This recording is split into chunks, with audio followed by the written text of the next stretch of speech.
and welcome to Swipe. Coming up, the children getting their hands dirty with Raspberry Pi.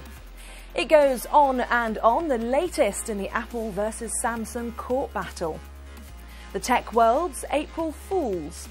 And you've got to be kidding, the game that lets you experience life as a goat. This week, the government was criticised again by a group of MPs for the way it's delivering broadband to rural areas. Yet, just last month, Ofcom announced the UK led the pack in superfast broadband coverage against the EU's 5 biggest economies. So, just how well connected are people who live in the countryside? I've been investigating. It's the sort of thing that was familiar in the days of dial-up. Waiting long enough for something to download from the internet, you've time to make a cup of tea. In this particular instance, when Nicole gets back to her laptop, nothing has even loaded. I downloaded the latest version of iOS at home. That took around 3 hours. Her average speed is 0.5 megabit per second. The children have difficulty researching their homework, particularly if we want to show them short recordings of things. Accessing information, government information, county council information, a lot of that's directed through internet sites. It's very difficult working from home, banking is hard. You'd think Nicole's rural village really was in the middle of nowhere, but 6 miles that way is the end of the tube line into central London, and 2 miles this way is another rural village that is on superfast broadband. Across the country, I had similar stories via Twitter. In Wiltshire, a download of just over 1 megabit. In Lincolnshire, 0.5 megabit, but 5 miles away, speeds of over 50. Up in Lancashire, they've taken it into their own hands and are digging trenches to lay fibre to the home. The not-for-profit network Barn has laid 500 kilometres of plastic ducting and connected about 400 households.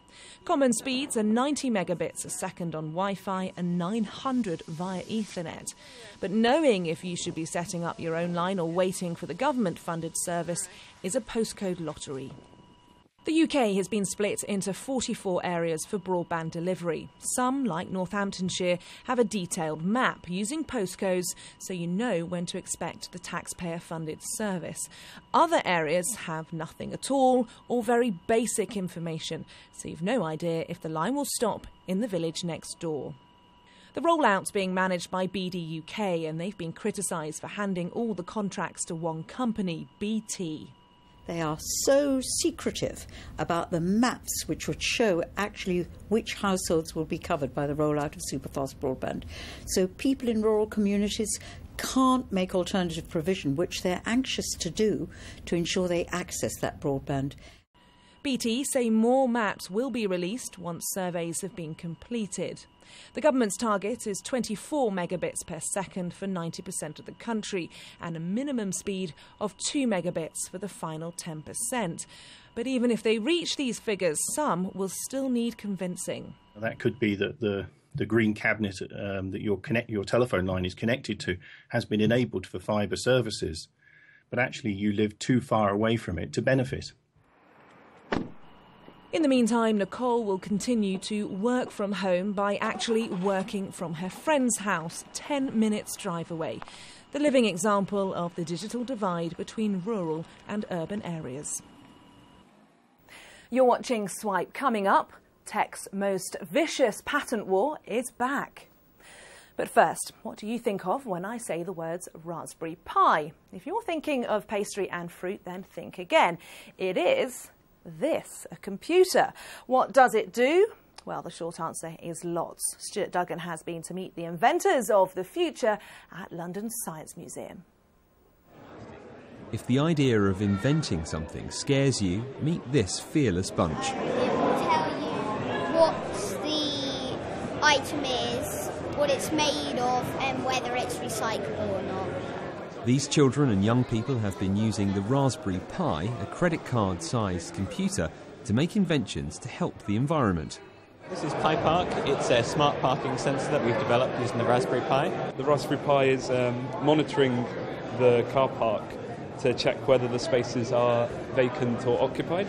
When we were looking at different ideas, we came up with quite a few different ones, but this one seemed like the most plausible and sensible one.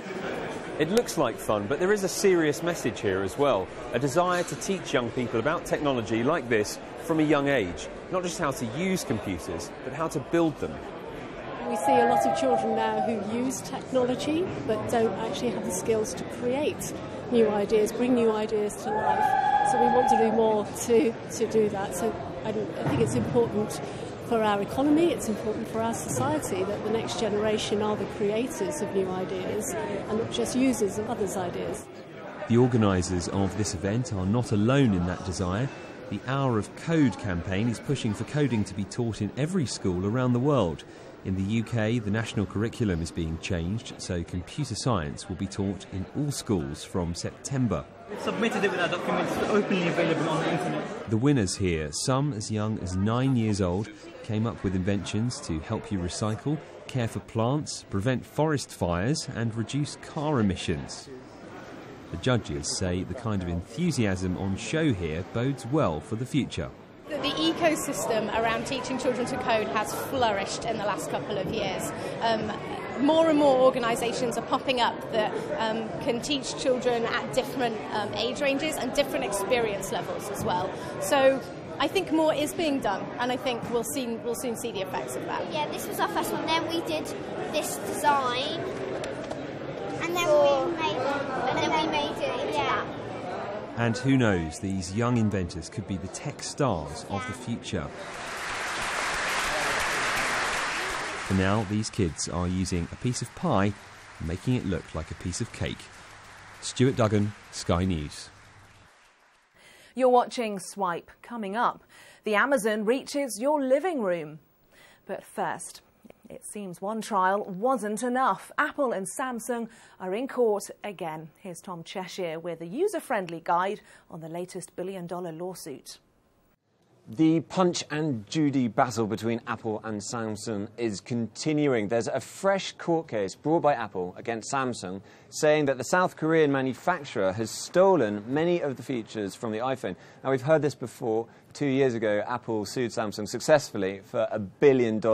This time, Apple is looking for $2 billion, which is a much larger amount in these sorts of cases, and is also seeking to get Samsung phones stop being sold because of this infringement, is what they say. Now, this battle has raged around the world in the EU and in the UK currently. This is on Apple's home turf, though, in Silicon Valley in San Jose. But Samsung isn't taking it lying down. They're saying that actually Apple is motivated by a war with Google, who make the software that runs on Samsung phones, and that this is a proxy war. This is Apple trying to have a go at Google. So the trial's just started, expected to run until early May, but it could get messy.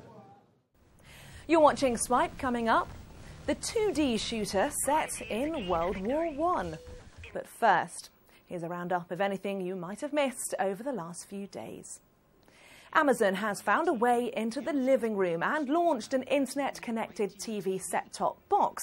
Amazon Fire TV is, well, it's a small black box. It'll cost about £59 and is available now in the States.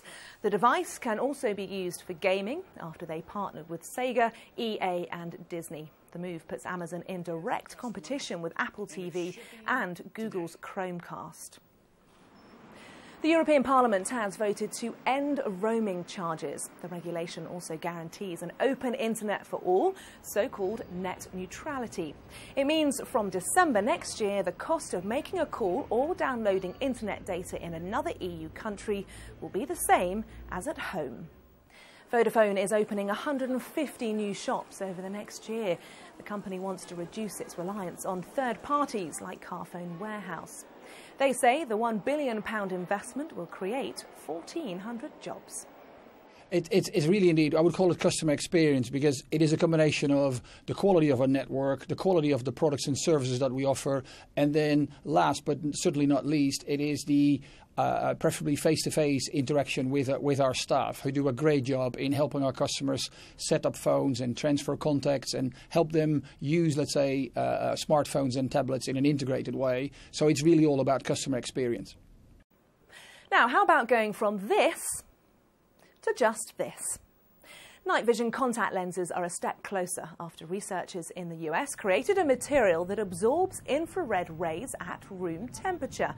Current night vision technology needs bulky cooling equipment, but the graphene-based models can do the same job using just a few layers of the atom-thick material. But if you're a budding spy, don't get too excited. There's still more research needed on light sensitivity and getting it to work in a broader range of temperatures. It's that time of the year for pranks, April Fool's Day. Plenty of technology gags out there. My favourites. If you find typing tiring, why not use a joystick to control a robot hand?